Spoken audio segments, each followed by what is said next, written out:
मैं पैदल अपने घर लौट रहा था। चलते चलते मेरी नजर रास्ते में लगे एक बिजली के खंभे पर पड़ी, जिस पर एक कागज चिपका हुआ था। जिज्ञासावश पास जाकर उसे पढ़ा। उस पर लिखा था, कृपया पढ़ें, इस रास्ते पर मैंने कल एक 50 रुपए का नोट गंवा दिया है। मेरी आंखों की रोशनी ठीक से नहीं है। यदि किसी को यह नोट मिले तो कृपया इस पते पर लौटाने की कृपा करें। यह संदेश पढ़ते ही मेरे मन में एक अजीब सी भावना जागी। न जाने क्यों मैंने उस पते पर जाने का निश्चय कर लिया। वह गली के आखिरी में एक साधारण सा घर था। वहां पहुंचकर मैंने दरवाजे पर दस्तक दी। थोड़ी देर बाद एक वृद्धा लाठी के सहारे धीरे धीरे बाहर आई। उनके चेहरे पर उम्र और संघर्ष की लकीरें साफ झलक रही थीं। मैंने कहा, माँ जी, आपका खोया हुआ 50 रुपये का नोट मुझे मिला है। मैं इसे लौटाने आया हूं। यह सुनते ही वृद्धा की आंखों से आंसू बहने लगे।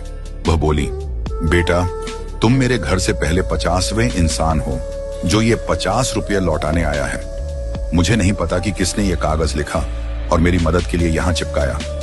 मैं अनपढ़ हूँ और मेरी आंखों की रोशनी भी बहुत कमजोर है, लेकिन जिसने भी यह किया है उसने मेरे लिए एक अद्भुत सेवा की है। उनकी यह बात सुनकर मेरे मन में कृतज्ञता और भावुकता का संगम उमड़ पड़ा। मैंने उनसे पूछा, माँ जी, आप ये पैसे क्यों नहीं रख लेती? उन्होंने जवाब दिया, बेटा, मुझे इतने पैसे की जरूरत नहीं है।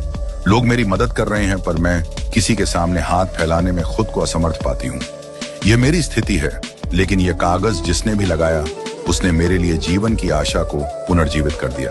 उन्होंने आगे निवेदन किया, बेटा, जाते जाते वह कागज फाड़ देना। मैं नहीं चाहती कि और कोई यहाँ पैसे लेकर आए। मैंने हाँ कहकर उन्हें संतुष्ट किया, लेकिन जैसे ही मैंने वहां से जाने की तैयारी की, मेरे मन में एक अजीब सी हलचल होने लगी। मुझे एहसास हुआ कि मुझसे पहले आए 50 लोगों को भी माँ ने यही कहा होगा, पर किसी ने भी वह कागज नहीं फाड़ा। शायद सबने महसूस किया कि इस कागज ने ही इस वृद्धा की मदद का मार्ग प्रशस्त किया है। मैंने भी वह कागज फाड़ने का इरादा छोड़ दिया, बल्कि मैं उस अज्ञात व्यक्ति के प्रति कृतज्ञता से भर गया जिसने इतनी सरल और अद्भुत योजना बनाई थी।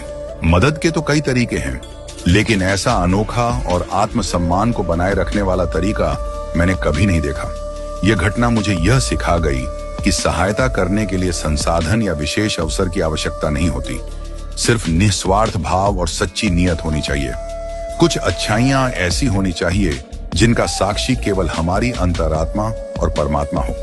यह न केवल दूसरों की मदद करती है, बल्कि हमें भीतर से एक बेहतर इंसान भी बनाती है। सच्ची मदद वही है जो निस्वार्थ भाव से की जाए और जिससे किसी की आत्मसम्मान को ठेस न पहुंचे।